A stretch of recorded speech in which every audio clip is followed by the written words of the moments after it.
what's going on, everybody? So welcome back. This is episode 4, part 2. Last time we left you, we did all the men's divisions, so 1 through 6. We ran out of time, unfortunately, so now we're back. We have women's 1, we got women's 2, we got co-ed 1, 2, 3, and of course all the 5v5 divisions. I'm Brent Bodkin, Quaysie going to Maule. We're back at it. So again, last time we left off, we had just finished doing division 1, so now let's hop over to women's 2. So we're looking right now, right? Women's 2. So again, looking at the standings right now, I mean, you have the Crocs there, right? I mean, they're still 8-0. So there's only 2 undefeated teams in this division. The Crocs and Valhalla, they've been kind of the cream of the crop, along with the San Juan Patriots this season. So looking ahead like to this week, right? So looking at the schedule right here. So we have a game coming up Thursday. So obviously with the whole Concordia closing and all the horrible weather the last couple of weeks, well, like 2-3 weeks now at this point in the past, a lot of games have been rescheduled. So we got some Thursday night games. I think we have some Friday night games too as well. So one of those games I think they got rescheduled is Hebrew 3 against the next. That's taking place at Stady Burst. So that'll be Thursday. I should make the scorekeeping that game. So that's one of those rescheduled games. And then we hop over. So that's gonna end week 9, right? So that game tomorrow again, Hebrew 3 against the next. And then we have a ton of games, mostly Sunday, right? For week 10. So March 9th, we have like hard hitters, Valhalla, Cavaliers, Linux again. So for Linux, it's pretty much it's going to be 2 games in 4 days. I mean, they can handle it, I think.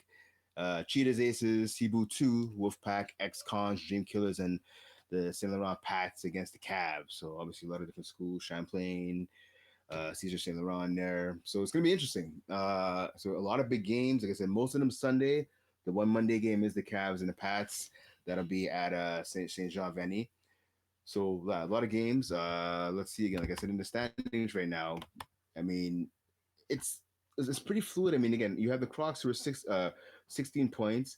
Then the Pats and Valhalla who are 4 points behind. They have 12 each. And then like a ton of teams only single digit points. Like you have the Citadin 8, the Wolfpack 8, Linux 7, the Aces 6, Chaos 6, right? So a lot of teams still jockeying for position. Of course, in this division, women's 2, there are 18 teams in total, and the top 12 make the playoffs. Right now, we have the Cheetahs with a 2-3 record with 4 points, but there's about 5 of the teams in there that have 4 points as well. So the Cheetahs have the tiebreak.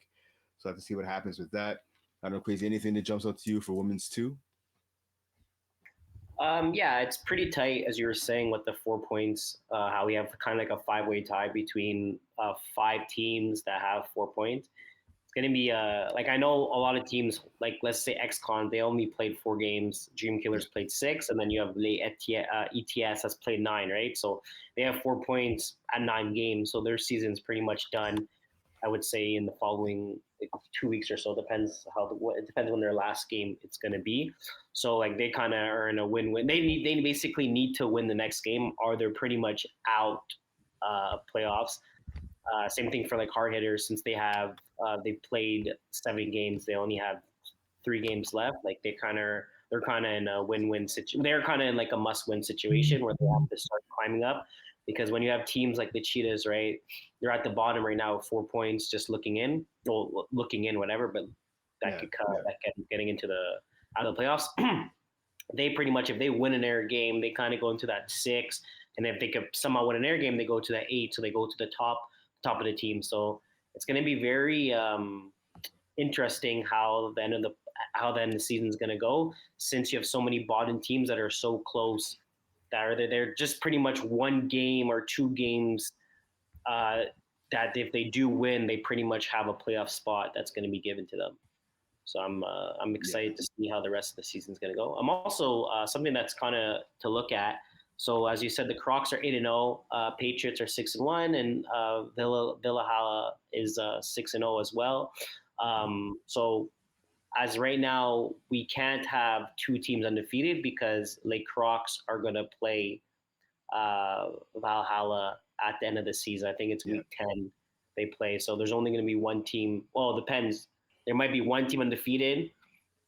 Well, there only could be 1 team undefeated technically, like mathematically, unless there's a tie between those 2 teams. Yeah, exactly. But, Also, Crocs played Patriots the following week that just passed, and they ended up beating him. That's something to kind of look at because Mhm. Patriots were one of the. I thought the Patriots were the top The top seed, team, yeah, exactly. but something to look at that the Patriots did not have their quarterback playing with them. Did not play that game. Maya, I believe she's in Florida or Orlando. She was at a tournament, so she did Yeah. not play that. She did not play that game, and the game was pretty close. I believe it was like 30-26. So that just kind of shows that the Patriots are they don't have their top quarterback, and they lose versus the best team in their division by 4 points. So it's pretty. But exactly, yeah. So that, like you're saying, that speaks to how good they really are. So speaking of players, I want to give a shout out. So I'm looking at it here. Two players actually. First is looking at her name. So we're talking about quarterbacks. Um, Noemi. Hold on, I just want to make sure I get her name right here. Noemi Fortin. Yeah, Noemi Fortin, her two B's from the Dream Killers. So she came out this week. Listen, the team itself, the Dream Killers, I believe they're 2-3. I want to say right now. Let me double. I'll check that in a second. This season, she hadn't thrown under. Sorry, she's only thrown under two over. Pardon me, 200 yards once. That was game one against the Cheetahs. She came out and she just balled. She balled. She had 285 yards and six TDs. Unfortunately, it came in a loss. So it was the Dream Killers. So Nomi Forte and Hurtubise plays for the Dream Killers. They were taking on Linux. So Linux won the game 41-38, right? So Linux obviously let's be honest, they're a better team than the Dream Killers, right? Linux is 3-2-1 right now. So at least they have a winning record. Whereas looking at pardon me, the Dream Killers here, like I said, I believe they're 2-3. He's gonna double check that right now. 2-4 actually with the loss. Yeah. So anyways, shout out to the quarterback there again. 285 yards. Doesn't matter what division you're playing in. That's pretty impressive numbers. And again, she had a season high along with yards, 6 touchdowns as well, right? So looking at their team now going forward, they still have 4 games left, right? They have ex-cons, they have Lazy TS, their Johns, they have the Cavs, and they have the Wolf Pack. So at least for the Dream Killers, they have a couple of games where they can get some W's. If their offense now, I'm not expecting them to put up 38 points, which is also a season high, in their 41-38 loss to the next.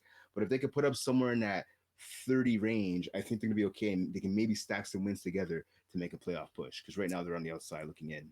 Yeah, for sure. I actually watched that game. I was scorekeeping in Brossard. I was on field Yeah. two and she was playing on field three. So I Right. watched a Right. bit of the Right. game. I actually saw the ending. Lennox basically scored with, I would believe, I don't think there was that much time left. There's maybe like a minute left. They score, they go for the convert. They don't get the convert. And then Naomi has about 30 seconds driving down the field. She makes a pass, completed. And then pretty much last play, she had to go it had to be like a um, 35-yard pass to get to the end zone. She ended up Right. dropping it down to the receiver, and the game just ended like that.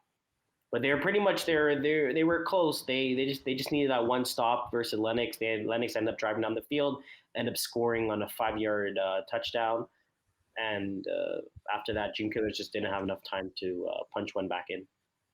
Okay. So it's more obviously giving up 41 points. It's more under defense for the getting the L. But I mean, again, for an offense to struggle throughout the majority of the season, as the Dream Killers have, it's good at least to see that the quarterback really stepped up. And again, hopefully they can now carry that some of that momentum going forward. The other player I want to talk about is from the Cavs, Daniela Escobar. So I remember I score kept at Concordia on Sunday nights a Cavs couple one or Cavs? just Sorry, Cavs, Brent. Cavs or Cavs? Cavs, Okay, just Cavs Cavs. because Yeah, they yeah. have two. They have two team, right? No, just Cavs. Sorry, my bad.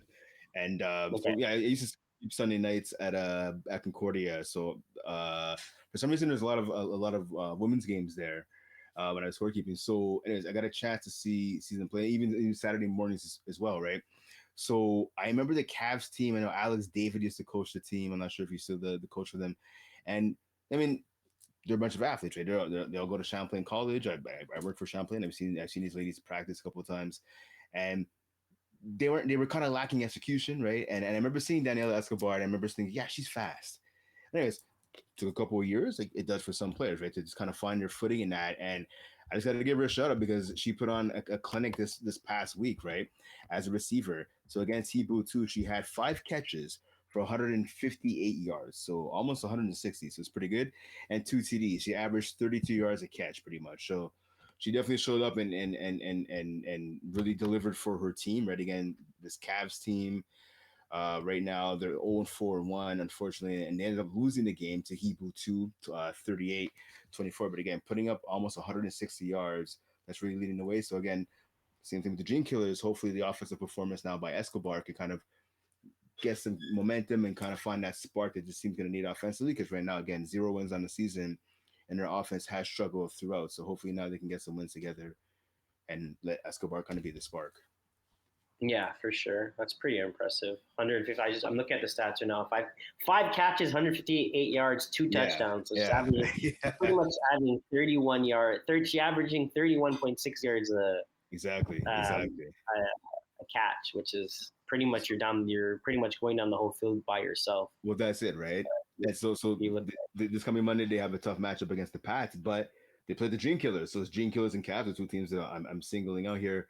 They play each other 2 Saturdays from now. So hopefully one of those teams has a W. Well, hopefully the Cavs have a W going into that game, and we'll let the best team win between the Cavs and the Dream Killers. That's Saturday, March 22nd in Broussard. So maybe you have a Mhm. chance to check that game out. What I have a question for you for women. So for women's too, since there's so many teams, which is amazing. 18 Yep. teams is it's a lot of teams. Yeah. Who are you more impressed with? Are you more? I know we talked about it a bit, but are you more impressed with that the Crocs are 8-0 right now? A team that's usually when they, I think I believe I've seen them play in a couple. I think this is their second season as a whole, maybe or third. But are you more impressed with the fact that they're 8-0 right now and they're leading women's too, are more the fact that we have a new team. Oh, sorry, are you more surprised that the Crocs are 8-0 right now? Are you more surprised that the Spartans, the new team that's just joining FPF, that are 0-7? Question. I mean, so you look at the Crocs, right? So looking at their roster, so they have actually a couple of rookies, right, on their team, and also a couple players who have a little bit of experience, like Mary Joelle Vandal. I've seen her play a lot. She's great. Mary Lou Bellon as well. I've had a chance to see. Well, she is. I guess she's kind of a sub. Sarah Mo Matthew. I've seen her play. I get. You know what? I'm more surprised that Crocs are 8-0, and not to take anything away from the talent they have on the team because they do have a lot of talent. But again, we talk about the teams in this division. Right? You get the Pats. You get led by Maya DeFazio. She's been in FPF since she's a little kid, coming to games to watch her dad play. Right? She's one of those names you go, okay, DeFazio, right away you know. It's either Gino or it's going to be Maya, and she's been in the league for a long time. You look at the teams like the Citadin, they're a talented team, right? The next, like the Chaos, right? Formerly Red Nation. There's a lot of veterans and a lot of great players on that team. Good people too. The Cavaliers. So there's a lot of teams in this division. So the fact that the Crocs are sitting on top of it with an 8-0 record, I'm going to say that's more surprising than the team who is 0-7 in the Spartans. I mean, we look at the Spartans. I mean, it is what it is, right? They scored 19 points total over 7 games. So I mean, that's not going to get you any wins anywhere. Whether you're playing flag football, two-hand touch, dodgeball, anything. It's not going to get you any wins. I'm just doing a quick math right now. Right, 19 points over 7 games. They're averaging less than 3 points a game. So that's Yeah. it's not gonna. Now you're not getting any W's doing that. Again, this is a team, right? And we've seen it time and time again, both from you playing the league and myself playing the league. When your team is predominantly rookies, as this team is, right, in the Spartans or the Spartiats, that's gonna happen. You're gonna take your licks. You're gonna take your beat downs. You take them now. You take them early, so that it makes you better in the long run. But unfortunately, you have to start at the bottom, and that's what this team is doing right now. So I'm least surprised about them being 0-7 versus the Crocs being 8-0. Something else. So for how playoffs work for women's too is that 12 teams qualify for playoffs. Yeah, Seeds 1-4 receive a first round bye. So right now we have the Crocs that are first, Patriots that are second, the Valhalla yeah, that are third, and then you have UCAM that are fourth, yeah, Wolfpack falling behind that are fifth, and then Lennoxville that are six, seven aces. You know, yeah, chaos. You have yeah, yeah. the bottom teams, kind of like the top, and then you have the bottom, right? Yeah. So I believe I would say that Crocs, Patriots, and Valhalla secured their bye. They're going to get those teams are going to get the bye. I think it's going to go 1, 2, 3, or probably 1, 2, 3. That's what I think it's going to be. Who do you think is going to get that fourth seed bye between? That's a good question. Okay, that's a good question, right?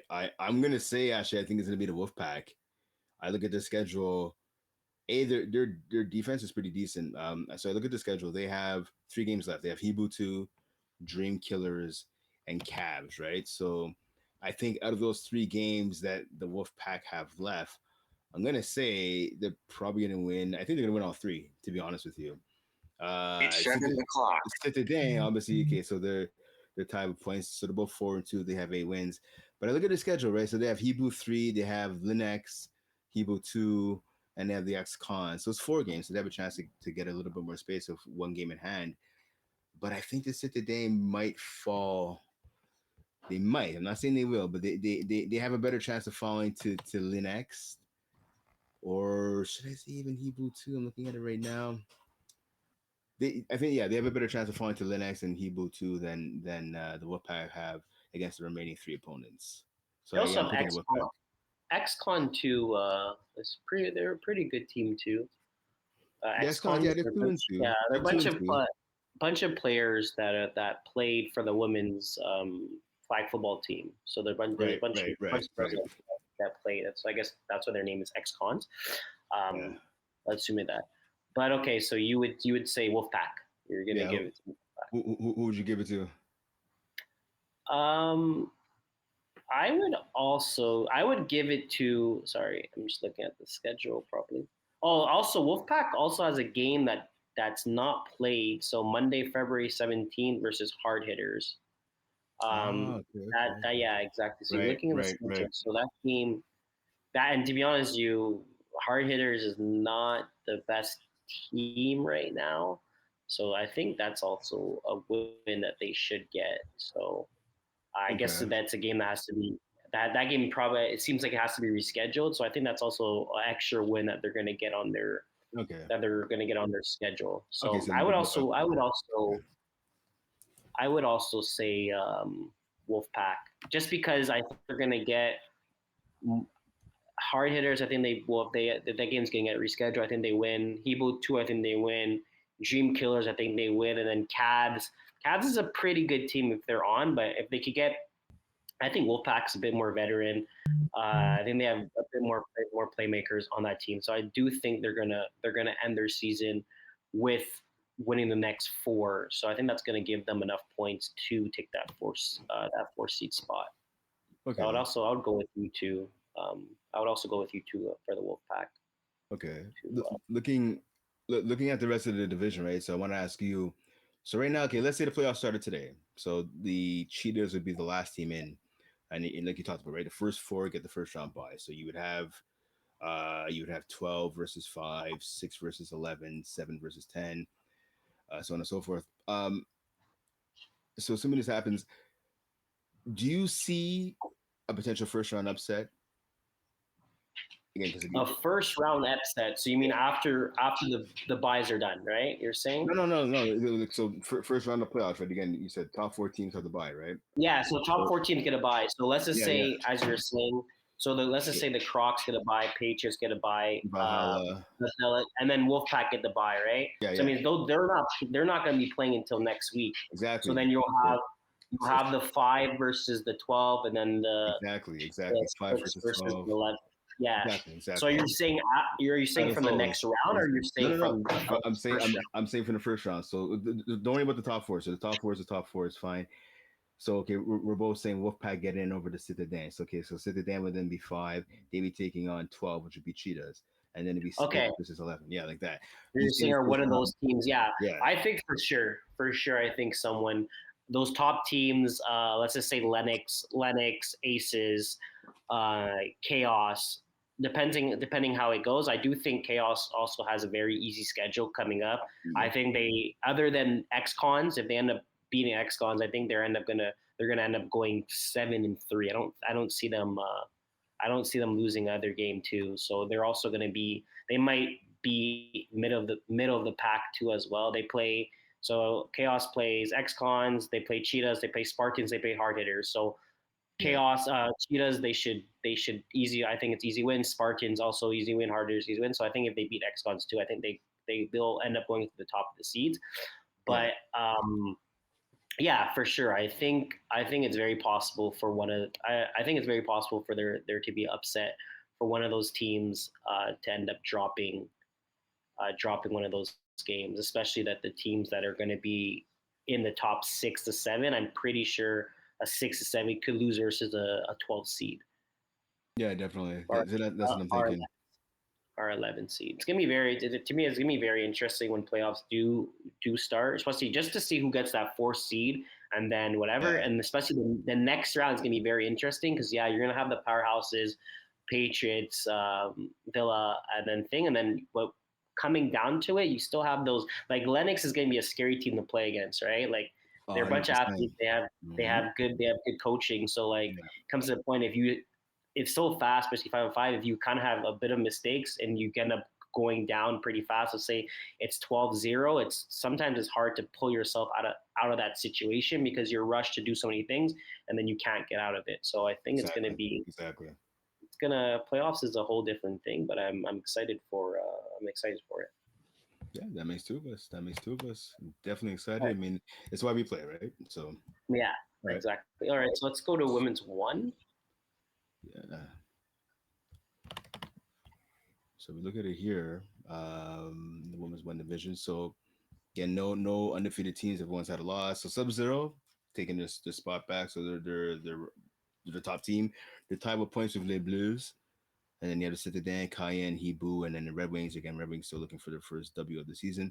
They've only played 5 games though, right? So the Red Wings, I mean, season's not looking pretty for them. It's not looking great for them. But I mean, their last game was February 12th, so they're back in action. So this Friday again. So speaking of games that got rescheduled, they're back in action this Friday at Stade Bear. They're taking on Sub-Zero, so that's gonna be a game. It's actually it's the back half of back to back. So they played February 12th again. Was the last game they lost 31-0 to Sub-Zero. So now they're playing Sub-Zero, also at Stade Bear. As the last game was. So I don't want to assume they say about making assumptions, but let's assume Sub-Zero is going to get the W here.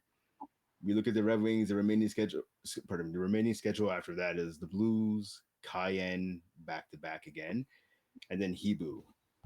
So yeah, it's going to be tough sledding. I don't see them winning any of those games.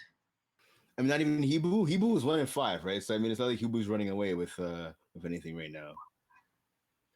Sorry? Hebrew. Sorry. So the Red Wings, so the big game, I think they'll get a W. They're taking on Hebrew. Yeah, last game of the season, right? Yeah, exactly. Yeah, last game. Yeah, last game of the season. Have they played? They played already. Oh, my bad. They actually played this season, and Hebrew won 38-13. But I mean, that's early in the season, right? Things change. That's all the way back. It was like January 11th, so that's like a zillion years ago. The one thing I'm looking at the standings, why I wanted to bring this up, right? So you look at the Red Wings and Hebrew. The Red Wings have only given up 169 points, whereas Hebrew's given up 202. Mm-hmm. So I think the saving grace for the Red Wings might be that they have, at least on paper, a better defense, or at least they're giving up lesser amount of points. The thing that's interesting with that, right? Hebrew already played the Red Wings. They beat them by 25. Yeah. I mean, it's kind of hard to say, well, they're going to get a win in this season if they lost versus a team that they're going to play against by 25, Like if it was closer, if it was like, but 25 points it's big. Like it's kind of. No, it's a lot. It's like, well, that's what I was saying before, but again, it happened like back in like the early second week of January, right? So yeah, so it's been a month.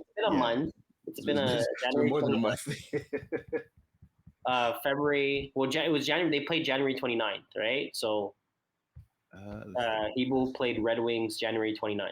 Okay, so yeah, you're right. Yeah, 29th. Yeah, so basically a month and a couple days, I would say, because January, February, right? So, so I don't know. I find it hard to a team to say a team's going to win after losing by by 25. But I mean, anything could happen. You are right. It's end of the season. It's gonna be week 14, right? Coming down to it. Yeah. So when the Red Wings kind of gets a better, I know they're from the normal team. Maybe they're missing some girls on their roster when they played that game. So, and maybe they're going to be more dialed in, when it comes to week 10, last game. You kind of fix all the problems and stuff you did have. Something else to look at. So when we first started looking at the schedule, it was the top teams was Sub-Zero. We had Sub-Zero, Cayenne. I think I'm not sure if it was Les Bleus we had first or we had UQAM. I'm not sure which team was front. But right now, Cayenne is number 4. So they're falling a bit. Yeah, exactly. I was gonna say they're falling a bit, right? I mean, they dropped 2. Yeah. They dropped 2 games. Les Bleus are looking good. I mean, like, I'm not surprised. They're a solid group in general. A lot of veteran players on this team. And quarterback's also super good too. They end up losing.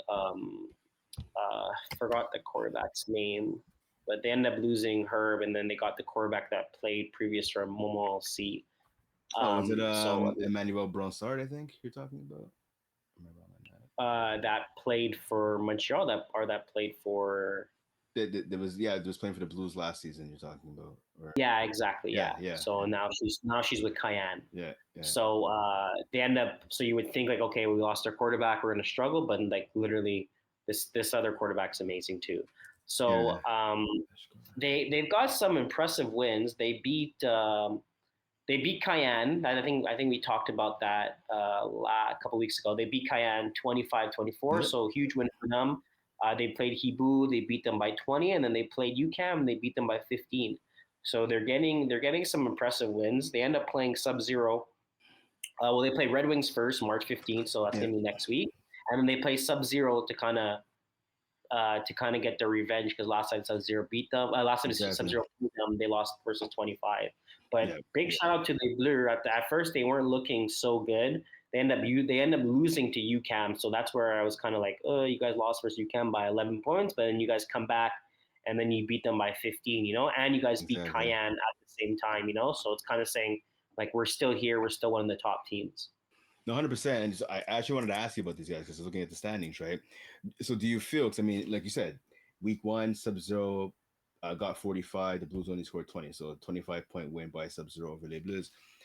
My question I wanted to ask you, though, when I was looking at these teams is, do you think, obviously we're going to see what happens, right, when Sub-Zero plays Les Blues at the end of March 31st, do you think the Blues can catch Sub-Zero for first in this division? Or knock them off? So if I'm looking at Sub-Zero's end of their schedule, I'm sorry, I'm looking at Les Blues final schedules. They played Red Wings. They play Sub-Zero. They play Cayenne. So they play 2. They're gonna end up winning versus Red Wings. So they'll go 6-2. Then they play Sub-Zero and they play Cayenne. No, I don't think they're gonna catch up for the first seed. I don't think they're gonna take the first seed. Let me just check. I'm gonna check Sub-Zero's at a schedule. I want to see who they end up because I think they're 5-1, right?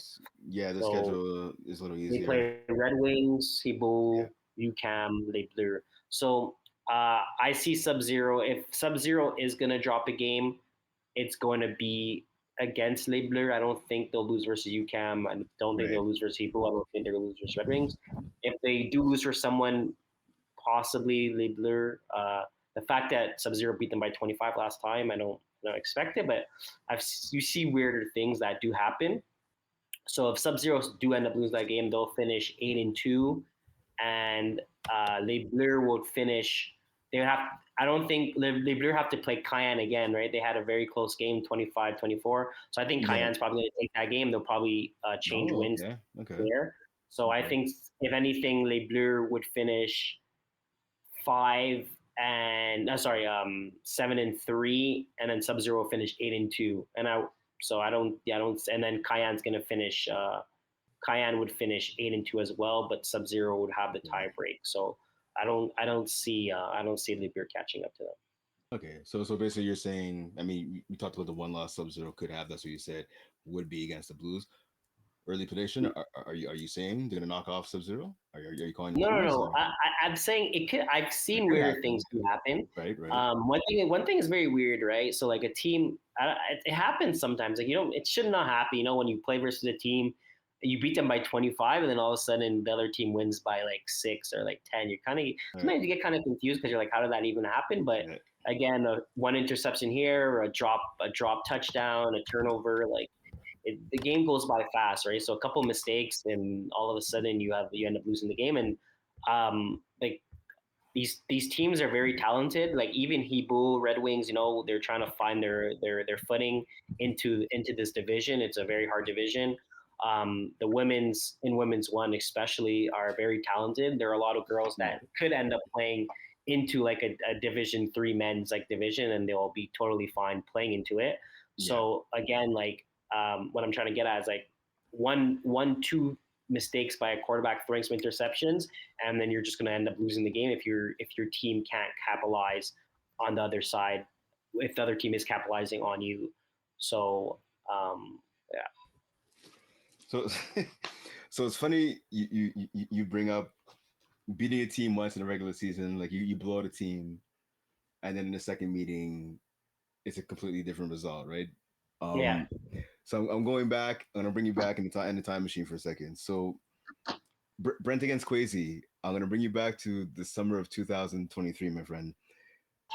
I have my team, the commission. It's my team. The captain of the team. You're playing with Corey Wawaski, a good buddy of mine, the Sharks. We smoked you guys in the regular season. I had to go back because you were talking about it. I was like, yeah, that's right. We smoked you guys 35-18. It was week 6. And I remember that game. And I remember thinking, because it was you guys, we had lost the week before to the Junkyard So Dogs. It was like, it's whatever. spring or winter? Spring season. And yeah, we had a lot of struggles that year. Like, Gino was our quarterback, actually. So speaking of DeFazio, so Gino was our QB. And our offense was like, some weeks was great, other weeks was some weeks was great. And I remember we were hitting on all cylinders. We played you guys. We beat you guys 35-18. And I remember that game, Corey, a great dude. He decided he had a horrible game. Like we had Zach Albers-Gill as our rusher. And then we ended up having my buddy Matt Peacock rushing too. And it just, everyone was getting to him. And he had a bad game. Like he threw some interceptions, I believe. I'm just looking at the stats now. It's been a while. So yeah, he had 3 picks. And we just shut you guys down. And I remember we had you guys in the second round of the playoffs, I want to say. Looking at it here. Yeah, we beat Kiss My In-Laws, so shout out to Iggy. We beat Iggy in the first round of the playoffs.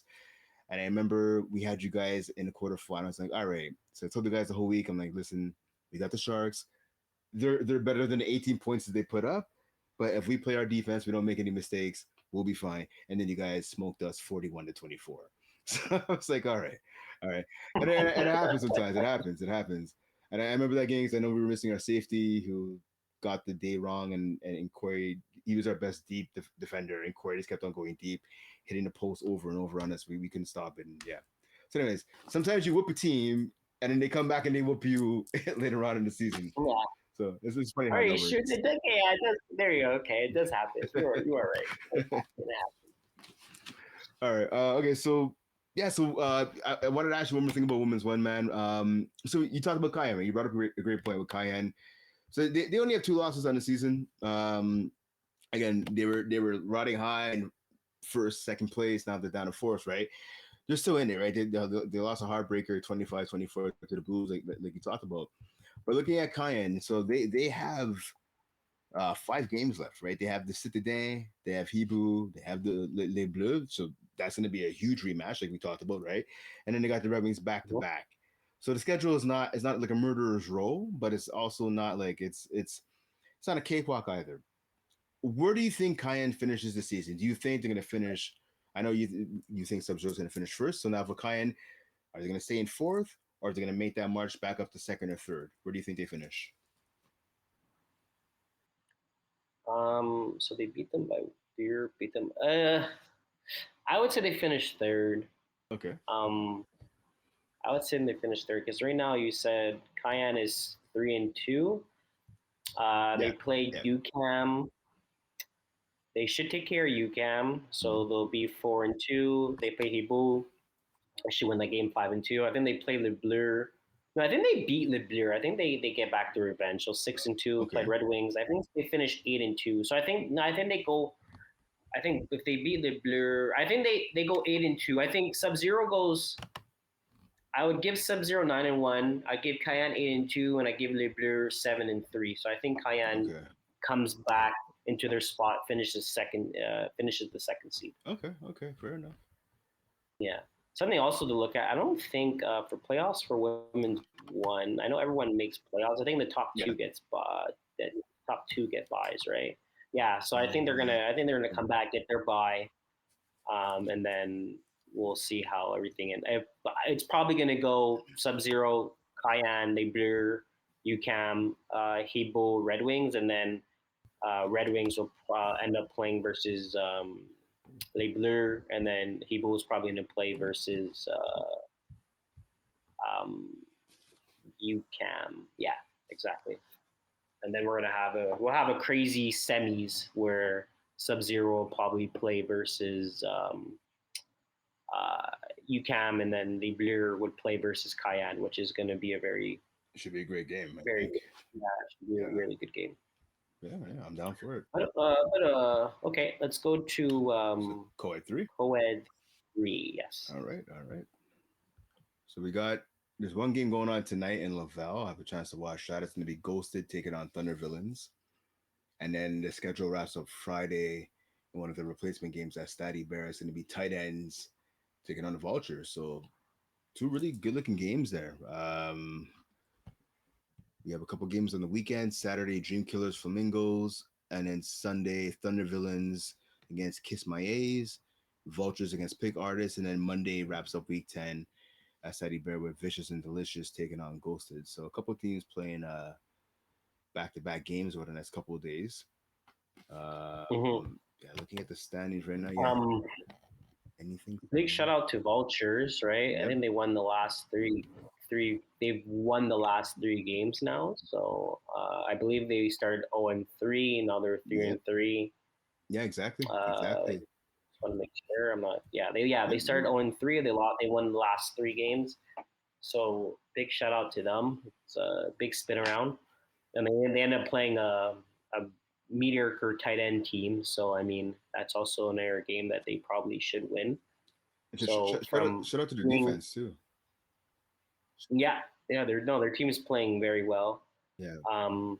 Being 0-3 to end up possibly being 4-3 with a positive record, it's pretty good. Especially the way the season started for them. And then shout out to Anything for also continuing their streak at they're still 7-0. So they're still taking care of business. They had a big game versus BAG. They end up winning by 2. I'm not exactly sure how that happened. I'm just gonna look at it quick. You're looking at Yeah. So anything went 32-30, and that wise they were down by 11 going into halftime. Wow. So they had a crazy comeback in the second half. Nice. And they ended up taking care of business and staying undefeated. And you know what, B&G, so again, you lose a heartbreaker, right? That's a talented team, man. Like looking at offenses in this division, like they have the 3rd highest offense in terms of points scored, right? They put up 214 points. The only 2 teams that score more than them is Anything, again 7-0, and Kiss My A's with 223. So B&G's, I mean, get heartbreaking loss, but it's hard to stop them on offense. I mean, at least right now they're sitting in 6th, right, in the division. Of course, 16 teams in all, 12 made the playoffs. And this B&G's team, I've scored a couple of their games this season, and they're fast. They have athletes that are long.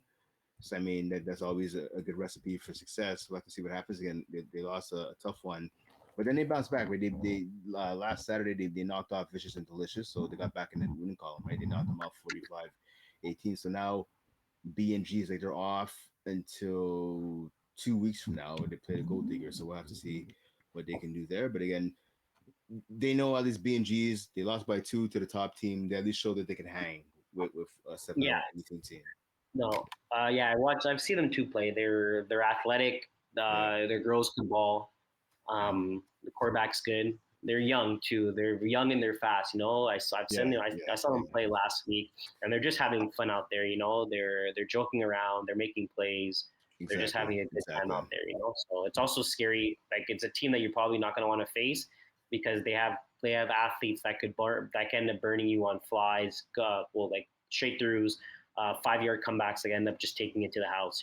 So it's a team that you have to end up looking. You're gonna have to look out for them if you do play against them because it's even though their record is 4-3 right now, I think they'll probably finish maybe 6-4, maybe 5-5 depending on the situation. But they're not going to and they're not going to be a team that you want to play against in the first round. I hear you. Speaking of the playoffs, so a team that I don't think is going to get there, unfortunately, are the Montreal Dragons. They're 0-5 right now. I've seen them play a number of times. I think the last couple of times I've been in Laval, which I'm going to tonight to Scorekeep, they've been there.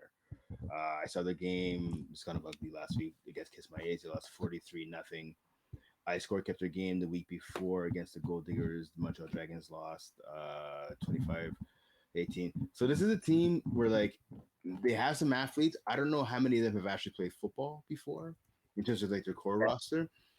They're also a team, and this is, I think, why they struggle on offense. Right? They've scored 62 points in 5 games, so that's barely 10 points a game. They switch quarterbacks a lot, and it's okay if you're like the Braves and you want to do that, or you're a really good team with multiple people that can play quarterback. But when you're not that, switching quarterbacks, I know you're trying to find a spark. Obviously, they're not doing it because they want to be cute. They're doing it because they're trying to find some offense. But it's just it leads to there's no continuity, there's no chemistry, and they usually start the game with looking at it here. Farid Amir, Oeli, Mikhail Gay has tossed a couple. So there's one player on the team. So they have this female number 10. I've seen her a lot. She's quiet. She plays receiver and quarterback. She's actually a really good receiver. She has hands. That's also one of the things about this team. They drop way too many passes, and that also impacts the quarterback play. But they have a girl on their team, Eliane Dallaire, who she could throw the ball. She has a tight spiral. She reads the field well. And what ends up with her is they put her at receiver. She catches a lot of passes. And then halfway through the game, when they're getting blown out, they shove her in at quarterback for a couple of series, a couple of plays. But I've seen her. She moves the ball. And I think going forward, I wanted to talk to her during her last game at halftime and been like, you should just play quarterback the rest of the way. Is it going to be beautiful all the time? No, I don't think they're going to get a W the rest of the season. I hope I'm wrong. I really hope I'm wrong about that, but it is what it is. But as a team, right, no matter what division you're playing in, you have to have that chemistry, and you have to have some kind of continuity, at least offensively, if you want to score some points and move the ball. And I think Eliane Dallaire, people might not know who I'm talking about, but when you watch the Montreal Dragons play, watch her play. She's a baller, and she makes very few mistakes. And when she's at quarterback, obviously with the rusher, she's able to set her feet, twist her hips, and really throw the ball. Can she throw like 50-yard bombs? No, probably not. But she's accurate in the short and intermediate passes where you need to be in this league as a quarterback. And I think they should roll with her as a QB going forward. Whether they do, we'll have to wait and see. Yeah, well, I think that's the biggest issue, right? Especially when you're a new team coming in, like you kind of, I feel like sometimes a lot of these teams that come in, especially Quad 3, they come in like, okay, we're not bad. We're probably gonna win some games, and then it's a big reality check, especially if you're at the bottom of the tier, and then you don't get the wins that you kind of like. You don't win any games, right? 0-5. I'm pretty sure before they even registered into this league, they didn't think they're gonna lose the first 5 games. They probably think, oh, we're probably gonna win 1 here, 2 games here, So like a false confidence. Yeah, exactly. So, but I feel like it's like a panic. It's like a panic mode, right? So you kind of are pressing buttons, and you're just trying to move around things, and it like you have to realize sometimes when things are just not working out, you just have to keep going with it until something does happen. Especially during the quarterback, you can't. And this is like just a shout out to everybody. Like even if you have your quarterback has a bad game here and there, unless you guys have a second quarterback that can play quarterback. If you don't have that, just stick with that quarterback. Change your concepts. Don't change the player. Change the concept and try to see what's going to work. Because at the end of the day, especially for Quad 3, things are open. You just kind of have to make it easier, especially for your quarterback and for your team to kind of just see those holes. And one thing I was kind of saying, like, especially for how it is for quad 3 in the first down. It's only 10 yards. So all you need is to make sure you complete a pass for minimum 3 yards and just keep doing that and go 3, 3, 3, 12. You're fine. First down. 3, 3, 3. And just kind of think like that instead of thinking like, oh, I need to score a touchdown here. I have to throw a bomb. I have to try to throw this, like just take it nice and easy. Get your 3 yards, 4 yards every single pass. Complete your passing, making sure everyone knows what they're doing, and kind of continue like that. Because I feel like what happens is like you have a quarterback throws a pick, and it's like, okay, you'll come out, you threw a pick, and then another guy goes in, and then he screws up. Okay, actually, let's switch again. Put this other guy in, and then I feel like that happens a lot in the higher divisions. Well, low depends how you look at it, but into those divisions. Like I was scorekeeping a Division 6B team, I think it was, and I got totally confused because they started with one quarterback, and then he didn't do good the first half, so they switched him out. They put another quarterback, and I didn't realize until kind of later on. I'm like, oh, they switched quarterback, and then he threw a pick, and they switched to their quarterback, and I was like, guys, at this point, just stick with one guy. And the thing is, their offense was working. It was okay. Like they had a couple drops here and there, but they didn't have to switch the guy out. So they switched the guy out, and because he threw a pick, they brought another guy out, and he had a decent first drive. Then he threw a pick, and then they switched him out, put the previous guy in. He was kind of non-rhythm again, and they ended up losing by 6. So, I mean, which is kind of weird. They end up having they got a pick 6 after, but I feel like if they just kept the first guy in, they would have won the game. Right. Yeah, no, you're 100% right, man. So a lot of teams do, like you said, they get into panic mode, and they just try to, okay, this might work and this won't work, and people kind of get in their own heads, and that's usually, it's not going to help you win games. You're right. If you have like 2 legit quarterbacks, legit, not people that could just throw a football on the sideline, anyone could do that. Anyone could throw a football in a tight spiral and it looks great with no rusher in your face. But once the bullets start flying, you get onto the field, you start playing, it's a different story, right? So try to have one quarterback. If you have another option, it's always good. But you don't want to be switching like that team, the Montreal Dragons. Like they have about 3 different quarterbacks every game, sometimes 4. That's not going to help. No, exactly no. Also, something that's very interesting for, I guess. Oh, never mind. Okay, I was gonna say, yeah. Well, Kiss My A's have 2 impressive, not big wins, but they've scored 43 points the last 2 games. So they got because they were at the bottom, they were like mid pack, and now they're I think they're top 3 right now. Team, yeah, but with this team though, like I'm not super impressed. And they have some playmakers, like Erica Dubois, who I took on my women's 2 All-Star team, I think it is. Yeah, great player. Her Abigail Cockerton as well, a solid player. Obviously Lexi Dubois. Yeah, they have some. They have some players. They're 100%. I just think they haven't played the greatest teams as of late. And you look at it, right? So they lost the big balls and TDs. They lost the B and Gs, right? I mean, they smoked the Gold Diggers and they beat Montreal Dragons. That's not really saying anything. Yeah, they beat the bottom of the pack. Yeah, and they tied 10 ends 12 to start off the season. So they haven't had an impressive win where you're like, oh, these guys deserve to be in their 5-2. I feel like it sucks to say, and whatever if I get a little backlash for it, but it's like a team where they'll finish 5-2-1. They'll probably finish 6-2-1. They'll probably win at least one of their next games. They'll probably end up finishing 3rd.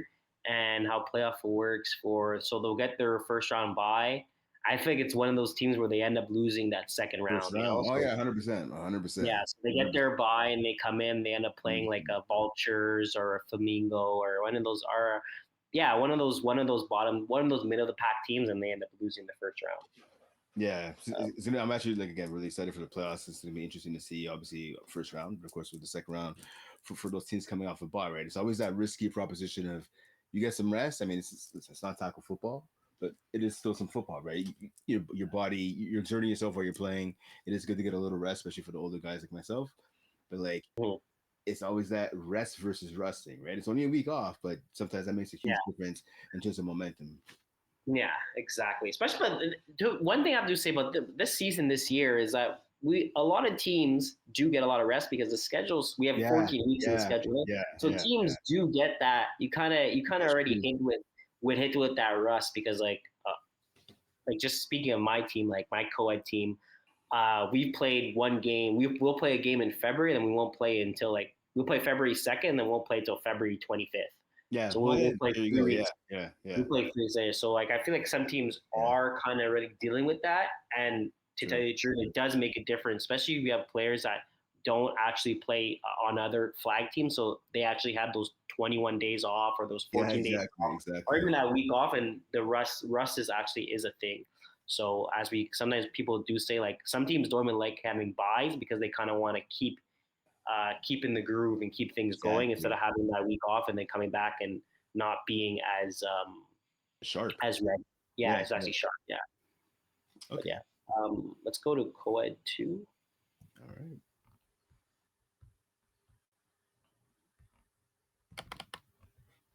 Yeah, so co-ed 2. I mean, right now, look at the standings, right? So LDN is new. That's yeah. That's one of the top teams now. I don't know. So co-ed 2. Oops.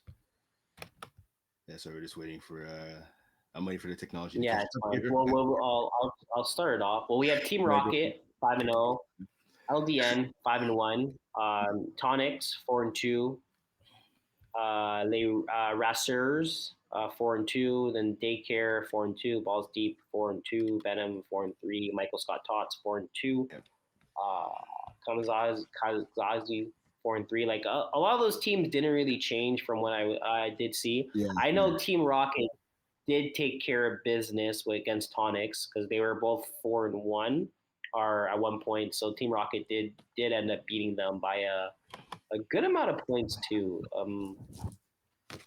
Yeah, looking at it right here. Yeah, Team Rocket beat Tonics. They ended up winning 25-7. Yeah, so they took care of business. I believe that Team Rocket is the best team in co-ed 2 right now. 100%. No question about it. I don't think they're gonna lose a game. I'm just trying to see. You look at their defense, right? They've held out of their out of their 5 games so far, they've let one team score like more than 12 points. So they let one team score more than 2 touchdowns. That was Balls Deep, yeah. That's pretty impressive. They're the real deal. I think McNuggets is also a very good team, so it's gonna be a good game to see them. But I also thought Tonics was gonna be a good game against them, and they kind of smashed them. So hopefully McNuggies could do a bit better, and also Daycare is also a good team. So those are the 2 teams I'm actually curious to see how Team Rocket's gonna be against them. But other than that, also Harvard University, I don't see them kind of doing anything there. Purple Blood also as well, and then no pads, no helmets, just balls. I don't think they're gonna have any tough matchups though in those 3 games. I think it's gonna be McNuggies and Daycare that are gonna hopefully give them a challenge and score more than 10 points on them. So it kind of makes the standings a bit more interesting. Yeah, I guess because if Team Rocket if they end up kind of taking business of McNuggies and Daycare by a good 15 points, I would have to say Team Rocket probably will, unless they have a bad game. It does happen, but I would have to say Team Rocket is probably going to win co-ed 2 for the champion. Okay. Yeah. All right. I'm a little surprised. So looking at the teams, I'm a little surprised. Sorry, I'm a little surprised about Red Zone, only 2-3 this year. And you got Marc-Andre Reeves. You talked about him a lot this year. So the man has like 26 touchdown passes and only 1 INT. So obviously the offense isn't the problem with this team. Just looking at them right now, he has their defense. They gave up 38. They got a victory there, 28. So they beat Crazy Frogs and they beat Venom, but then they lost to Daycare 41-40, I guess, whatever.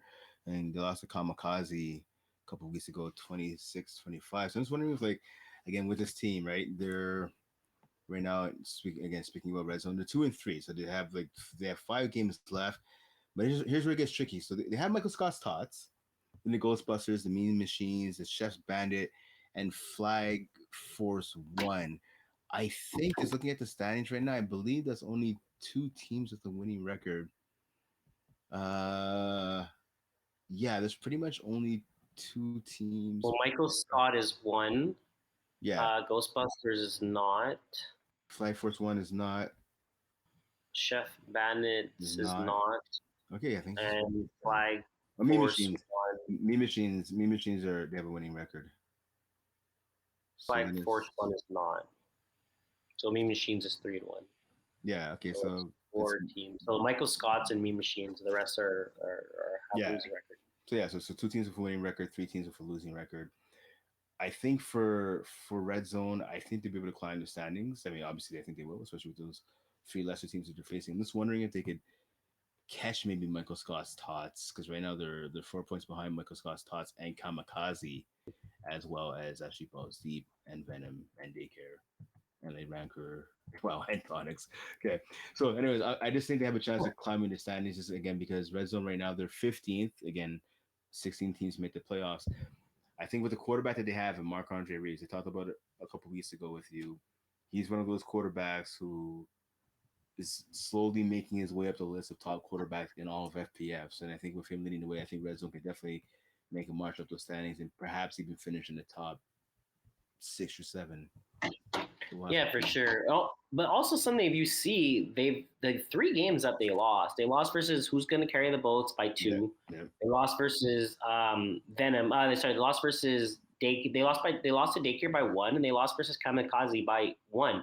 They lost 3 games by less than 2 points. Exactly. They easily could be a team that's 5-0 right now. Exactly. The scary thing about teams like that is like their roster is pretty good. They have their core, they have their quarterback, they have their snapper. Their defense is probably one of the things that's gonna liability to them. They played 5 games, they allowed 159, so it means they're allowing 32 points per game, around like 31 point, whatever. So they're allowing points, but they're also scoring points. They're averaging about 40 points per game, 35 points per game. So there's, as it kind of shows, right, that they're scoring points, but they're also allowing points. So that's the reason why some of these games are how they are, how they're losing by 1 point, because it's like the points against and the points for is so close, right? It's like a touchdown. It's one little mistake that basically could change it. But a team like this, like, let's just say they go 5-5, right? They end up going 5-5. This is a team that who's gonna want to play versus a team that I would say the next if they do go 5-5, the 2 games that they do lose against, it's gonna be pretty close by the points they lose against. Exactly. A 5-5 team where you're losing each game by 1 or 2 points basically just shows like, oh, it's one mistake here, or it's one convert, or the other team got 2.2 converts, you got 1. Like, it's small little things where it's gonna be very scary to play a team like this going into the playoffs. Because right now, most teams are mid-season, so it's kind of something they could just kind of talk about. But this team is going to be very scary to play against if they end up. Well, I feel like they are going to go 5-5, but when they play versus one of those top teams, such as let's just say a Daycare or a Balls Deep or a Venom or Tonics, like, it's not going to be our LND, in the second round. It's not going to be a team that most teams are going to want to play against. But that's exactly it. And those I find are usually the most dangerous teams. So looking at this schedule tonight, so we're Wednesday. So I mean, by the time this comes out, the games already have been played. But we have so Team Rocket against Ball Hard University, Crazy Frogs and Chef's Bandits, Michael Scott's Tots and Red Zone. So that's I think going to be really a good game. And Purple Blood tomorrow, Thursday, against Who's Going to Carry the Bolts. So a lot of games coming up, and there's a slew of games Saturday and Sunday. We got Mean Machines, Michael Scott's Tots, Ghostbusters Red Zone, Flag Force One, Who's Gonna Carry the Boats, Kamikaze, Crazy Frogs. We have Le Rancor, Chef's Bandits. So a lot of games over the next 2 nights, and then Saturday and Sunday as well. Yeah, you have Tonics versus Daycare 2, and Tonics well, that's the March 9, March 10, March. Yeah, Monday. 12. Yeah, exactly. And you have McNuggies versus LDN. Yeah. LDN, I think, is Laval Dragons the North. I think that's what it stands for. Okay. Looking at their team, their roster, they're 5. They lost versus Block Party by 8. They beat Venom by 1. They beat Chef Bandits by 21. Also hard, destroyed them by 30. Flag Force 1 by 8. And then they played Tonics. They beat them by 30 points. Tonics is one of the top teams that we had. And the fact that they beat them by 30 kind of goes to show that they're not messing around. It's going to be nice to see how they play McNuggies. But if they beat McNuggies by a good 20 points, this is by far going to be, they're going to end up finishing the second seed because I don't see the Rockets losing, but they're definitely going to be a scary team to play against as well. They're going to be one of the top seeds as well. I feel like at this point, the fact that they beat Tonics by 30 points, and they'll probably finish 9-1 or 8-2, depending on how they play versus McNuggies, but they're also going to be a very scary team to play against. The fact that they end up going 0-1 too, and then they won the next 5 games by a good amount of points. Right now they're scoring 199, allowing 130, 113 in 6 games. So they're allowing only like 17 points per game. So they're pretty good. They have 10 points for right now. Yep. They're also going to be a very scary team to look at.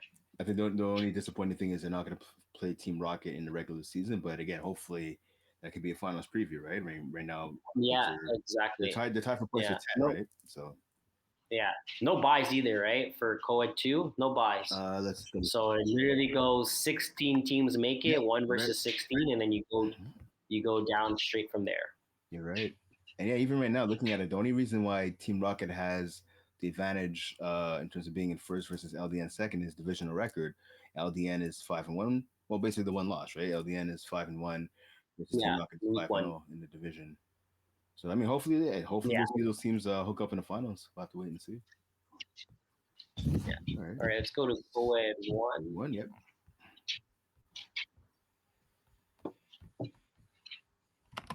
Yeah. So again, co-ed 2, a lot of big things going on. Co-ed 1, right? You have the merge 6-0, and I think that is it for undefeated teams. Yeah. So they're leading everybody with 12 points, but you have the IG team again, all the championship pedigree on that team. They're right behind them with 10 points. You got Plenty of Fish. You got Pass Whooping. You have Banner Nice Try, Kiss My End Zone, Hoosh Mazoo's, Dominoes. Again, those are the top 8 in the playoffs right now. Out of the 12, top 8 make the playoffs. And this is fluid, man. Like you go even to the bottom, right? They party mix, so they got off to shine. They're 1-5. Fit Squad is 1-5, right? All these teams are still in playoff contention, right? Time is running out because Dominoes, who have the last spot, they've only played 5 games, so that's going to be huge. But teams like the Monarchs and Easy Fun, as well as again Fit Squad and Party Mix, they're within striking distance, especially Monarchs and Easy Fun, because they all have 4 points along with the Dominoes, right? So this is going to be really interesting to see what happens here down the stretch, because again, all the way from 1st to 12, anyone can still make the playoffs. It's wide open for everybody. Yeah. No, it's going to be very, as I said, I think we said this last week, it's going to be very interesting how it goes down, because there's so many, we said before, there's so many good co-ed 1 teams, and the fact that it's this close, like you have Easy Fun, Monarchs, Dominoes, Kiss My End Zone, Banner Nice Try, like it's 6 points in 4, right? So if somehow with Easy Fun, Monarchs, and Dominoes all get an extra win, let's just say the next week, it becomes, there's going to be, and let's just say regarding, I'm not sure exactly how the schedule is, but it could be like 6-7 teams with 6 points. Yeah, exactly. So it's going to come down to, like, a lot of teams have to realize, like especially Easy Fun, most of their games are going to be playoff games going down the stretch with they have 3 games left. I'm just going to pull up their schedule. I'm going to pull up their schedule here. I'm going to pull up their schedule here. 1 second. So they play the merge, which is they're 6-0 right now. So that's going to be a very big game for them. They play Banana Nice Try, and they end up playing Dominoes as their last game. So that could be a playoff game. That could be like a who's in, who's out, depending how Dominoes do the season. But like for them, Easy Fun, right now they have to kind of realize, like, it's now or never. Like they're definitely not going to make playoffs being 2-8. That's for sure. because right now they're not even in it, but they're probably going to have at least 2 more wins if they want to have a chance, and 3 more to kind of get in. I feel like you need to have at least 5 wins to make playoffs in co-ed 1. I feel like if you don't have 5 wins, I don't think you're gonna get in. No, you're right. You're right. Because I mean, looking at standings right now. Because I mean, you look at Domino's, right? So Domino's again, they're holding on to that last playoff spot. They are 2-3, right? Already this season. But looking at them, they have Hooch Mizzou's, Plenty of Fish, the IG team. So definitely not easy for Domino's. And they finish off with Party Mix and Easy Fun. We talked about it's now or never for Easy Fun and Party Mix as well. This is a chance. Listen, your playoff fate is in your hands. Get a W over Domino's, and the chances of you getting in are going to be huge. But in the meantime, Party Mix and Easy Fun, same as Monarchs and that, like try to stack up another win or 2 before you get to that. Yeah, exactly. Make it reachable, because at the end of the day, if the last games you have, right, especially if you're Party Mix and Fit Squad, right now they're 1 game behind, so they're 1 game back from that. So they kind of have to start. They need an air win so they could get in between those teams that have 4 points, right? Because Domino's right now, they're in right now, but they're 4 points, so they're tied with the other teams. So yeah, exactly. So big shout out to the Merge, right? They're 6-0. They just won. Last on today's what? Today's their Wednesday, so they won yesterday or Monday. They won Monday versus Hooch Mizzou's. Yeah, Hooch Mizzou's. Yeah, 42-40. Yeah. So they end up. That's a big win for them. They're 1 step closer to kind of finishing that perfect record. 1 step closer to securing the number 1 seed. Yeah, which is pretty good. I don't believe, and there's no buys either, right? So top 8 teams make it, and then it goes 1 versus 8. So the only thing that's kind of scary about Co-Ed 1 is that, other than, no disrespect to Party Mix and Fit Squad, I don't think they have the strong enough roster to kind of compete with the rest. They do have, like, they're not a bad team. I just think they're kind of missing a little bit of something on each side of the ball. So I think that's the reason why they're struggling, how they're struggling with also the points against. Like Party Mix scored 107, allowed 227. Fit Squad scored 139, allowed 201, right? So I think that's a struggle that they have. For the Monarchs, for them, they kind of also had a quarterback situation. I don't think it's always the same quarterback. So that's also a reason why they don't have that many points for. But for Easy Fun, right, they scored 118, they allowed 213. So they are scoring a lot of points.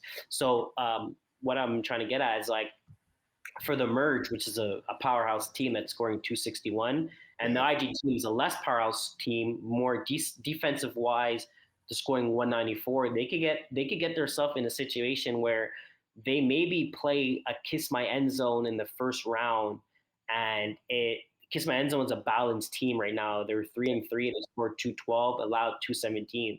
So that means they're kind of doing well on both sides. They're doing good on one side and not doing as good as the other side. Yeah.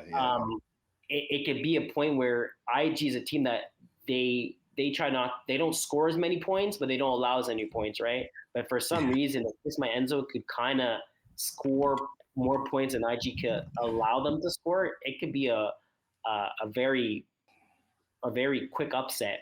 Same thing for the Merge as well, right? They score a lot of points, but they don't allow a lot of points. So if they end up playing, let's just say a team like Banana Nice Try, where they've only allowed 159, so they're a pretty good defensive team wise. If they end up playing them for some reason, that Banana Nice Try ends up dropping down to like the 8th seed for some reason. That's also something that could be that could be something that's not that good for them to play against, because if Banana Nice Try ends up slowing them down for the amount of points they could score, that could be also a upset in the first round. So just it's as I said again, we talked about it in the previous divisions. Playoffs is going to be so interesting to see, like when it comes down to it, when the season is done, and we kind of can see how playoffs is, but who's going to play who? Because I feel like out of the 10 teams, again, no disrespect to Fit Squad and Party Mix, but out of the 10 teams, I feel like any of these teams could lose versus each other on a given day. It's true. That's very true. That's very true. I mean, if you look at it, right, like for Fit Squad, again, it's just a veteran team. They've been together for a long time. They've been one of the top teams in this division. I think the loss of Laurence Pontbriand, obviously, of one of the, I would say, like in terms of the country, she's the best female receiver, I think, in Canada right now. Great, fantastic road runner. She's Yeah, I've never seen her drop a pass ever, and she has that length too, right? She has a size and she knows how to use it. Not really playing this season, unfortunately. So that's affected their team.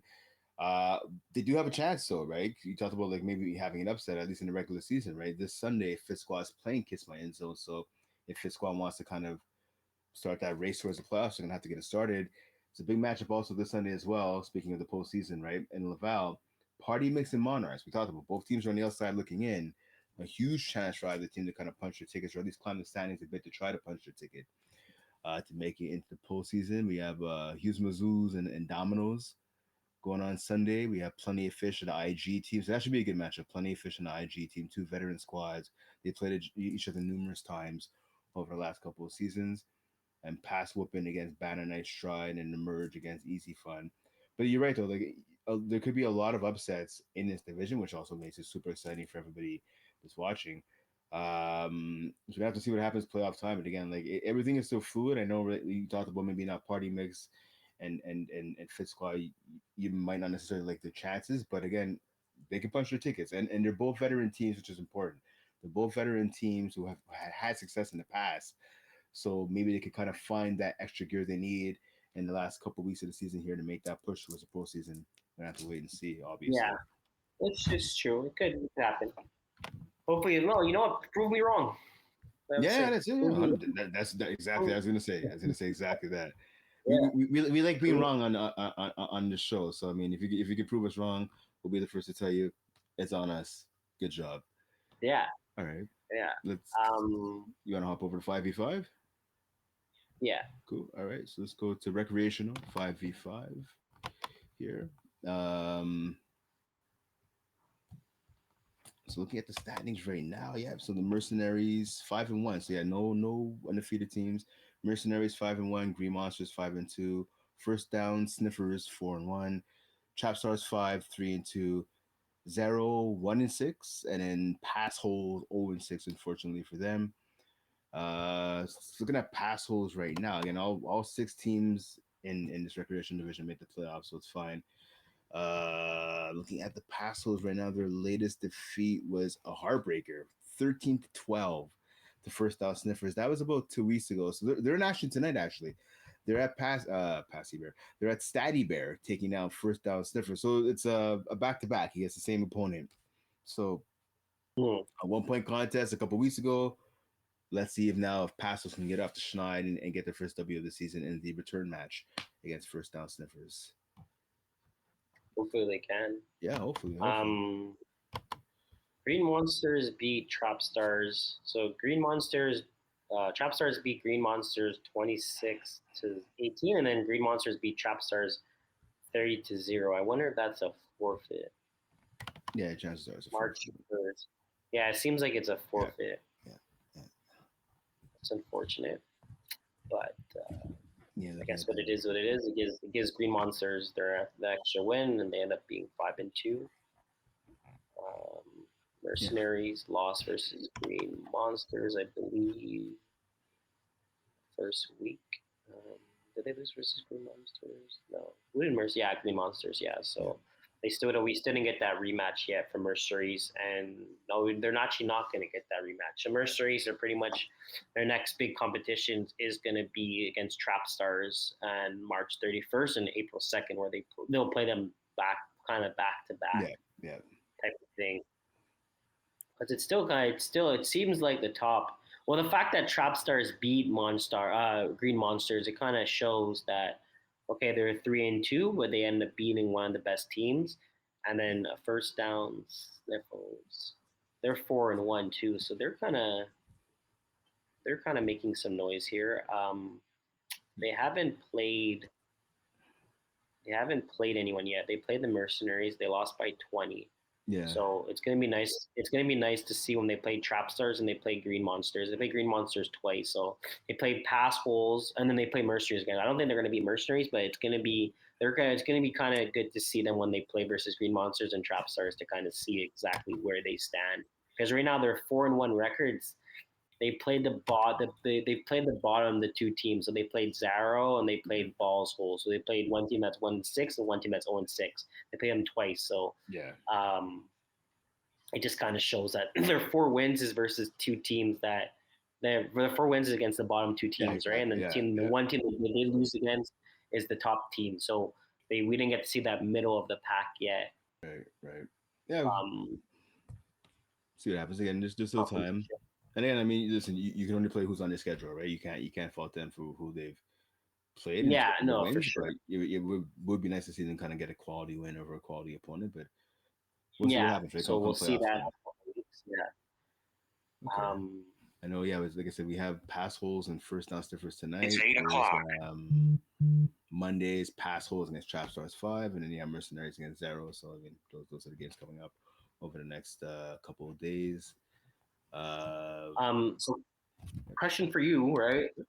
For playoffs, how playoffs work in this division.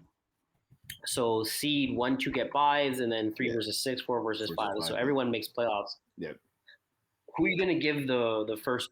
Who are you gonna give the buys to? Like, I'm assuming out of the 4 teams right now. I can tell you right now, I'm giving it to the Mercenaries, and I'm gonna say First Down Sniffers. First Down Sniffers have the best defense in the division. I'm giving it to them. Okay, but they have the best defense because they play the less games. True. You do know that. That is right? true. That is true. I mean, well, other than Mercenaries, right? Mercenaries will take them out the picture, but Green Mons, well, I guess they do have a still solid defense, but they also played versus the worst teams. So it's like, yeah, you guys have the best defense, but you played versus 2 teams that are 6-0, 0-6, and 1-7 that score 94 points. I hear you. So you're not wrong on any of that. I'm just saying I'm saying that because I think they're gonna pull off the upset and knock off Green Monster in the regular season finale on April 7th. That's what I'm saying. Okay. Yeah. All right. But you're right. The schedule hasn't been great. You're right. You're absolutely right about that. They haven't played the top teams, but I think they're gonna. It's also it's harder to kind of say that. It's hard to be like, oh yeah, well, because you don't have to choose who you play against, right? And sometimes when you play versus worse teams, like you can't control that. Exactly. It's kind of saying like in the NFL, like it's not our fault that we play so and so in our schedule, like. Yeah. You play who's there? They're part of our conference. We play them twice. Twice in the year. It's if they have a horrible year, it's not our fault that we get 2 easy wins. Exactly.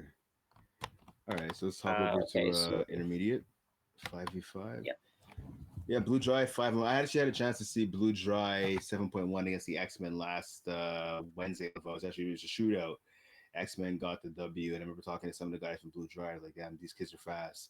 These kids are good. Blue Dries are like a lot of former McGill players, like Yvonne Desjardins, Xavier Bilodeau, a couple of guys, and a couple of rough moments. I mean, they kind of roughed up the kids, but again, credit to the X-Men, the kids, they pulled off the W, talking a little trash too. So those are 2 teams at the top of the division, right?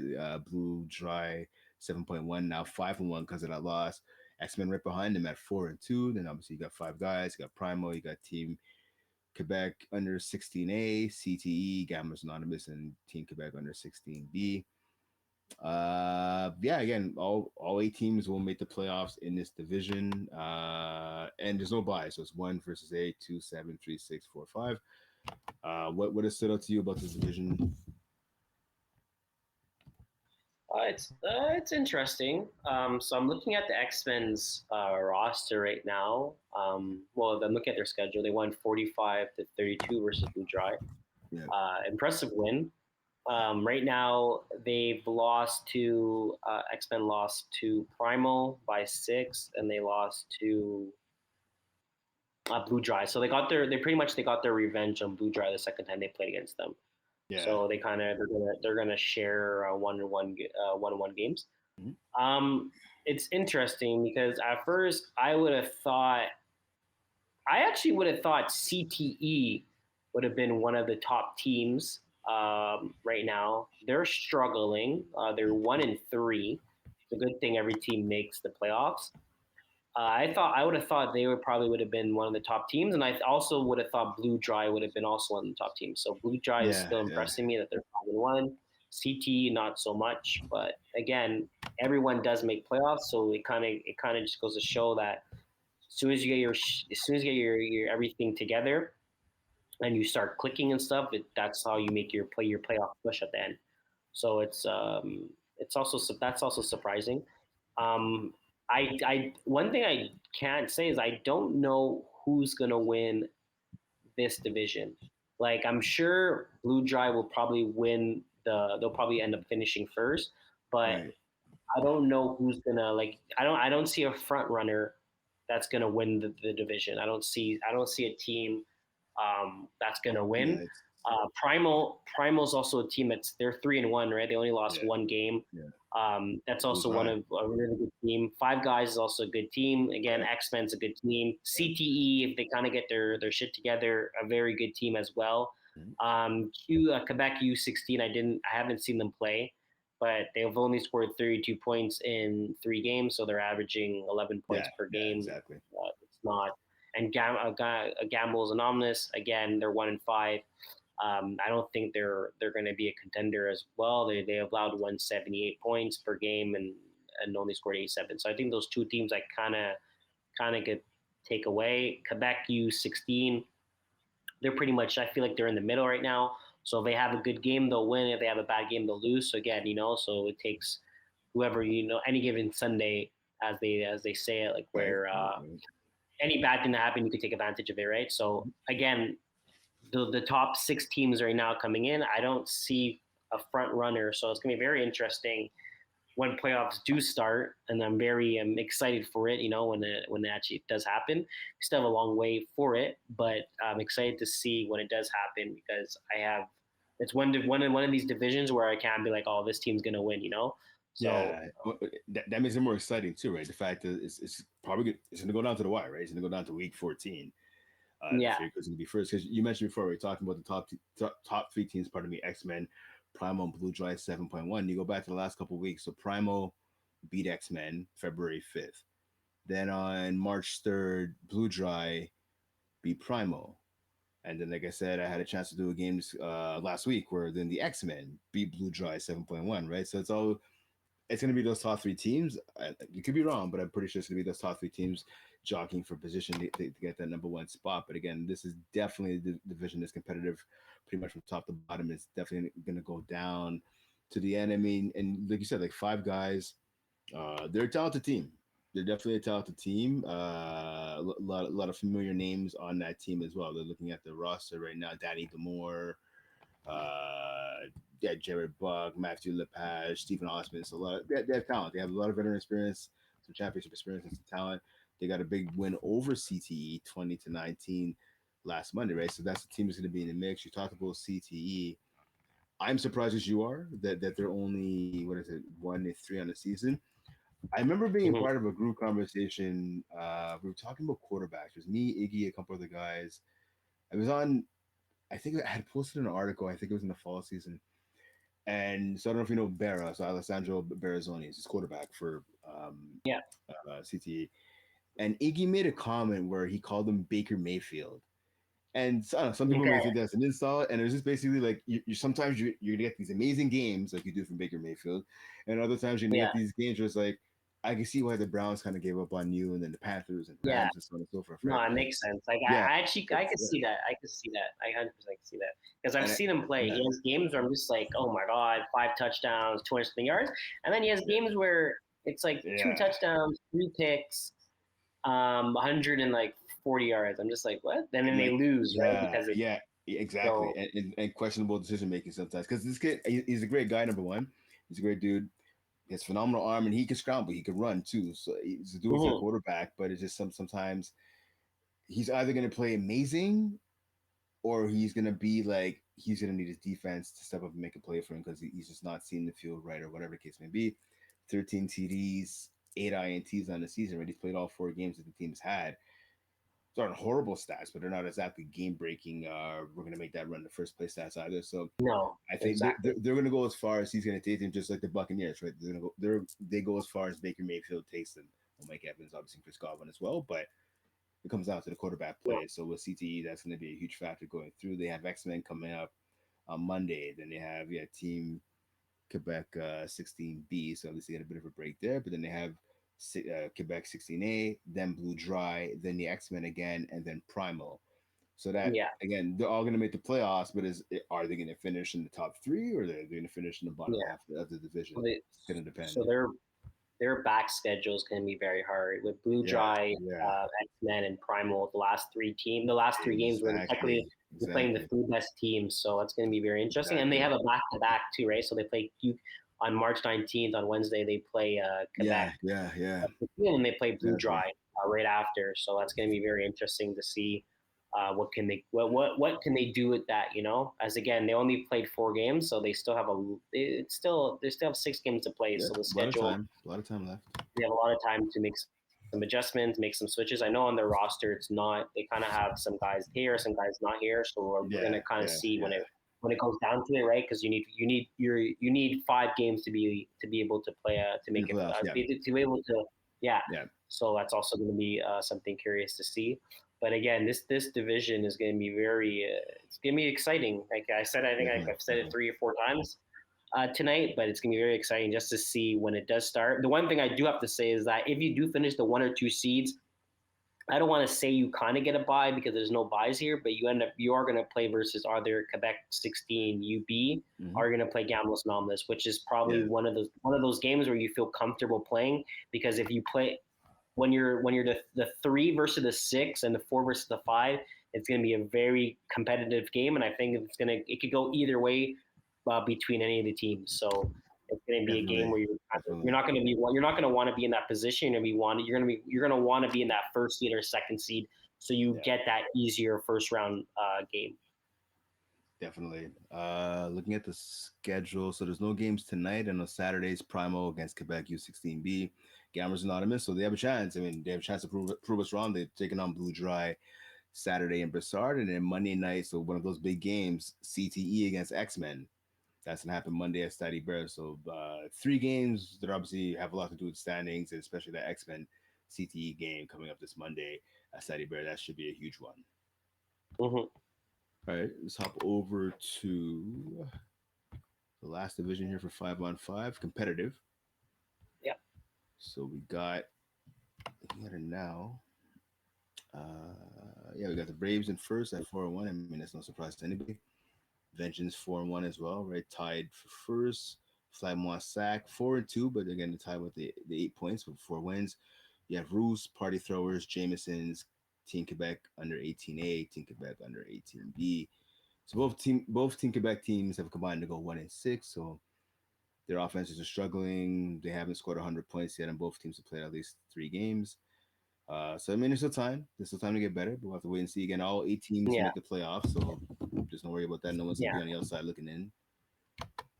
They're also in a trial run, right? So for them, I don't think the wins, the losses matter as much. They're kind of getting ready for their U18 nationals, when they play versus Alberta and stuff like that. Yeah. So they're kind of getting ready for that. This for them is a trial run, trying to play some better experience, trying to get some things going before they get into the summer for their national run.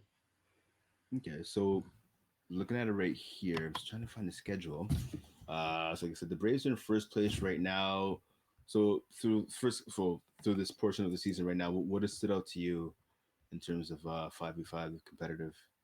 To be honest, nothing really. I'm not surprised that Team Quebec U18, Team Quebec UB is at the bottom. Jameson's, I'm not surprised either. Jeff usually does struggle when it comes to 5-on-5. His gameplay is a bit different, and he doesn't adjust as much. So something I'm not surprised about. Party Throwers, same thing. It depends how Fred Dupree is when it comes to his game plan, his gameplay. If he's off, he's off, and if he's on, he's on. So it depends which kind of Fred you get. My team, the Rose, right now we're in between the middle. So the games that we had to win, we won, and the games that we should have maybe won, we lost. So that's why we're in the middle of the pack. Flagmois, as they're 4-2. Not surprised that they're 4-2. If they were 3-3, I wouldn't be surprised either. You know, they're always probably one of the top teams when it comes down to it. They were actually the first team that won the first 5v5 in FPF, so it just kind of goes to show. Vengeance 4-1. That's a bit surprising. I wasn't sure if Kevin Wyatt was going to be able to adapt to the 5v5 for his first season. Right. So far, it's going pretty well. If you look at their schedule, they have Team Quebec U under 18B this Saturday actually at Broussard. Yeah, that should be a W so for Vengeance. They played Jameson to get Riz. They played Flagmois. They lost a tough one. They played Rose. They destroyed us. Team Quebec, they beat Team Quebec. It was a very close game. 7-point game. I'm not sure exactly what happened there. And then they played Party Throwers, where Ben was actually the quarterback there. So Kevin Wyatt wasn't there, but they still ended up taking the win with a huge win. They played U18 and U18, and then they played U18, U18, U18. So right again there, I don't see them losing that game. And then they played Braves. So Braves is going to be probably it's going to be a very competitive game. And they play Jameson's, where I think they should take care of business. So I think Vengeance this year it's probably the thing that stands out the most, because they're probably going to go, if they could beat Braves, which it's going to be a very good game. If they beat Braves week 9 for their schedule, week 13, they will finish first seed. That's true. So that's going to be true. Yeah, because they'll have the tiebreak on the Braves, and let's say the Braves finish 9-9. They'll finish, if Vengeance beat the Braves, they finish 9-1, and the Braves will finish 9-2. Yeah, because the Braves already lost versus Flagmois.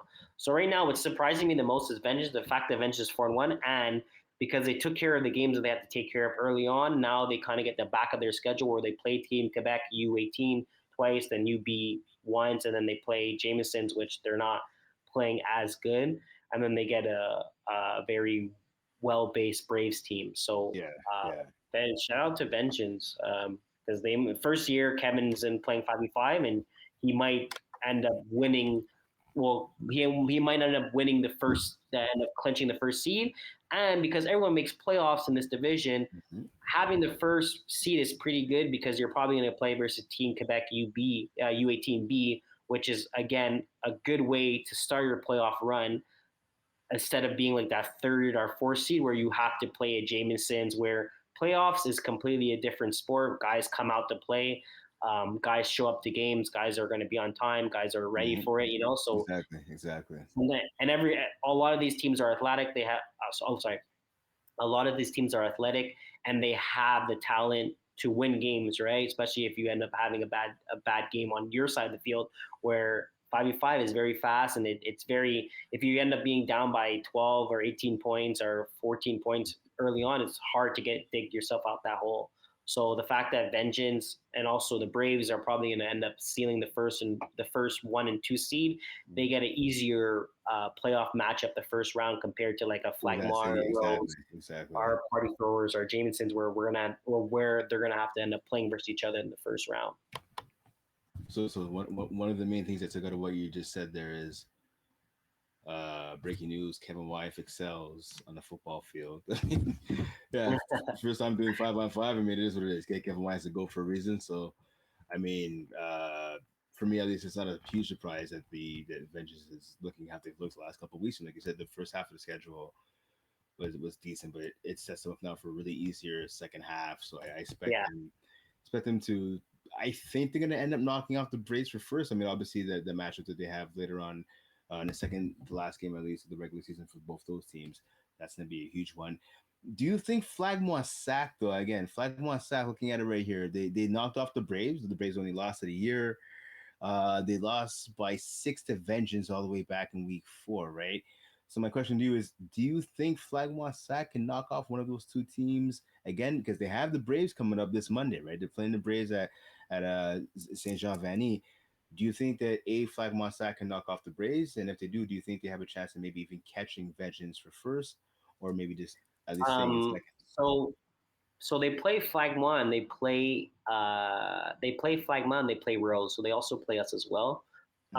Even if they do, let's just say Flagma ends up finishing. Let's just say they win their next 4 games, right? They finish 8-2. I don't see Vengeance losing. Even if Vengeance loses versus the Braves, they finish 8-2. Braves finish 9-1. So right. And then Vengeance gets the tie break against Flagma. So, oh no, Vengeance lost versus Flagma, right? Yeah, Flagma beat them 38. Yeah, it's like that. So yeah, so if Flagma could get that upset, the thing is they have to beat the Braves and they have to beat us. So I don't want to be biased or anything. As I said before, I don't think they're going to beat us, and I'm not going to say they're going to beat us. I don't think that, and I don't think they're going to beat the Braves twice. I think a lot of teams are, if you beat them once, we switch. Like you beat us and we beat you, you know. So even if let's say they beat, let's just say Braves beat them, maybe they'll beat us, because then I don't want to not say what I'm trying to say. But I don't think they're going to be able to catch up. I think they finish 6-4 or at best 7-3. Okay. And I think Vengeance are going to finish either 9-1 or 8-2. So I don't think they're gonna catch up. I think they'll probably finish top 4, top 3. Okay. No doubt about that. Okay, but so where top 4, top 3? You're saying third or fourth? Where are you saying they're finishing from? So I figured they're gonna finish third or fourth. So I think it's gonna go either Vengeance, Braves 1 and 2. Yeah. Then you're gonna have us, our Flag Noir 3rd and 4th. Then you're gonna have Party Throwers, Jameson, Team Quebec, and then Team Quebec. Okay, so what I'm trying to do here is I want to get a guarantee, Quaysie. Are you saying you're gonna finish 3rd and they finish 4th, Flag Monsac? I mean, if we beat them again, we'll definitely finish. It's gonna be on. Well, we have a game tomorrow. It's gonna be also on that too. But if we take care of business, if we take care of business tomorrow against Party Throwers, and then we beat Flag One, we're definitely gonna finish 3rd. Okay. I'm just trying to get you to say we're gonna be Flag Moss. What I wanted to. So what I was getting at there, but all right, fair enough. Well, I wasn't, when my team beat Flag Moss, I wasn't even at the game, so. Right. Well, there you go. Even more reason to be confident. All right. Fair enough. Okay. Yes, I think that wraps it up, man. For again, so this is episode 4, part 2. So we did ladies 1, we did women's 1, women's 2. We did a 5v5 all 3 divisions, and of course co-ed 1 and co-ed 2, co-ed 3. So we want to get to it last time, so we apologize. So hopefully now we're all caught up.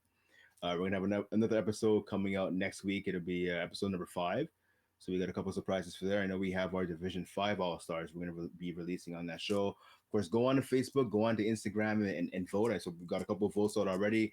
We're happy about that. We want you guys to give your feedback on our All-Star teams. I'm excited. I don't know who Quaysie has picked for his Div 5 All-Star team. He doesn't know who I have, or potentially who we have picked for our team. So that's going to be exciting. So make sure to tune in for that at the next episode, because again, he got the edge in the voting. I think there's a bit of it was close. It was by one person. One extra person voted for me. All right, so we'll see what happens again with our Division 5 All-Stars coming up in the next episode. That'll be up online shortly, as well as all the other divisions that we voted on, that we picked so far. Teams, I should say, that we picked on so far. Those will all be up online shortly as well. Quickly here, before I run off, there was a game this past, I want to say, so March 2nd, which would be Sunday, between Bet the Over and Balls Deep. I wasn't there, but I was told from someone who officiated the game, there were some punches thrown, there were some ugly incidents that happened verbally. Balls Deep won the game 20-0, but some OCs were giving out in that. Listen, we're all paying money to be here. This is a league that's gone on now for 20 years, so it's a league that I know Quaysie and myself we're part of, and we like and we love. You guys got to grow up. Like there's no space for this acting a fool. Listen, competitive nature. Everyone gets heated in that. Ladies and guys as well, co-ed and all that. Like tempers start to flare a little bit, but you got to be smart. Getting kicked out of a game doesn't help your team win, and it's a waste of your money and time, and a waste of everybody else's time as well, right? So you got to be smart. I know even if you hate the person you're lined up across from, you know, talking trash is one thing, but then like making fun of people and just resorting to violence, like punching people in the face. We've seen multiple suspensions in this league over the years. Unfortunately, every year it's less and less, but you always get someone who just wants to take it a step too far. And again, we're all here to have some fun and play some ball and hang out with our friends and that, and ideally win as well, right? There's no space for that. There's no time for that. So just grow up, honestly, is my message to the people that were involved in the incident this past weekend. For sure. That's something that we don't want to see in our league, because we are a big league, but we're also a small community. So like a lot of people know each other. So you don't want to be that known. You don't want to be you don't want to be known as that guy that swung a punch. It puts a target on your back regarding the refs and stuff. They kind of look out for that, and you don't want that attention towards you. You know, you kind of just like, as we said, we all pay for this league. You just want to play some flag football with your friends, enjoy yourself, and then get home and then kind of just do this thing every single week. You know, you don't want to be known for that guy. You know, trust me, that's one thing you don't want to be known. You don't want people talking about you. I know as Brent said, things do heat up, but you have to kind of realize that at the end of the day, the next day, everyone goes to school, everyone goes to work, and everyone just wants to make sure they're safe and sound. Exactly. So don't be a knucklehead, guys and girls. Just be smart, have some fun, play some ball, and that's it, man. That's it. All right, so that'll do it for this episode of the FPF First and Goal podcast. He's Quaysie, I'm Brent. Thank you for tuning in. Don't forget, go online, vote for the All-Star teams. We have some more coming up for you, and again, we'll have episodes coming up next week. We're excited to get those up for you. In the meantime, have some fun, play some ball, be smart, have a good one.